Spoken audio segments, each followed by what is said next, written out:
Hey, I'm Jazz, and for a long time my default setting was misery and overwhelm. I kind of lived in this space of feeling like I've just not got what it takes, and there's no way I could ever catch up, and I'm going to die with this really long to-do list at 100, still stressed that I haven't got the stuff done, and kind of the anxiety of that. I didn't even have time to worry about worrying because I was so busy trying to do the day, trying to run my class, trying to run my team, trying to, and I think I missed a lot of the little wins that had occurred throughout the day and the time because my head was so down and focused on doing what I needed to do. I never got time to lift my head and think, wow, hold on, bigger picture here. This is why I'm doing this. And that kind of understanding of something behind what you're doing, your drive, what matters most, something that is your core value, your core purpose. This is so important to have and hang on to. For example, where I live, we have the biggest Asda in Europe, slightly proud tourist attraction, and it's got a bread aisle which is about 6 miles long. I mean, I'm exaggerating, but it's just overwhelming. So I go in, I've got 3 kids, I've got half an hour to do all the shopping. Bread is like one thing on my list of hundreds of things. And I have to make really quick decisions. I remember the first time going in thinking, oh, I really should consider all the options. But I looked at it and thought, okay, brown's this side, white's this side, brown's healthier.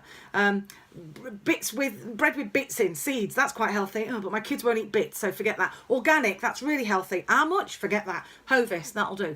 And I made these decisions because my why is, when I'm shopping, is healthy food, healthy kids. That's really what I want to do. So I'm working on my limited knowledge of nutrition, but with that purpose, healthy food, and that's what drives me around that supermarket. And what's interesting is that if you have a why in your personal life, in your family life, in your work life, everything gets a lot easier.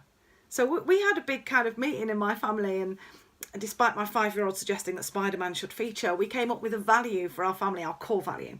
And our core value for our family is Team Ampaw-Farr, adding value, bringing joy.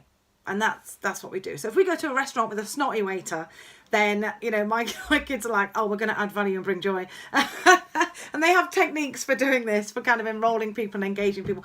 Because adding value is really important, but without joy, it's just pressure and pushing in people's face and stuff.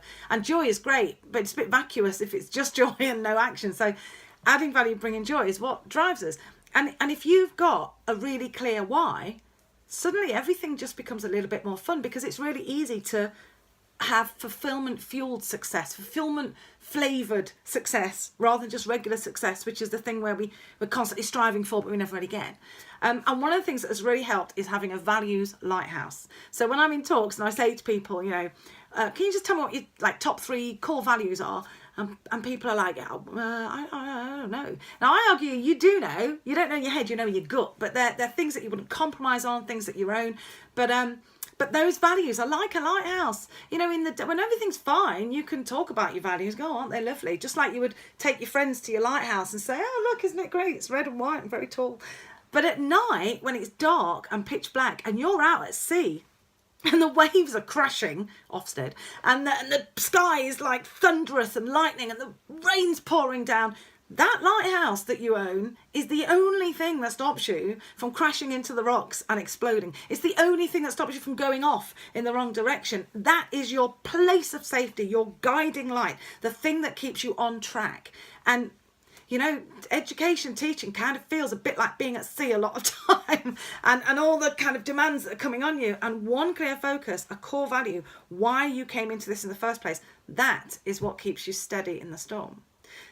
Also, it's quite hard to verbalise. It's quite hard to kind of my why is this. So that's why I've devised a lot of activities and exercises that you can do online that will help you come to that. Because I have seen people's lives transform when they suddenly get clear about why they do what they do.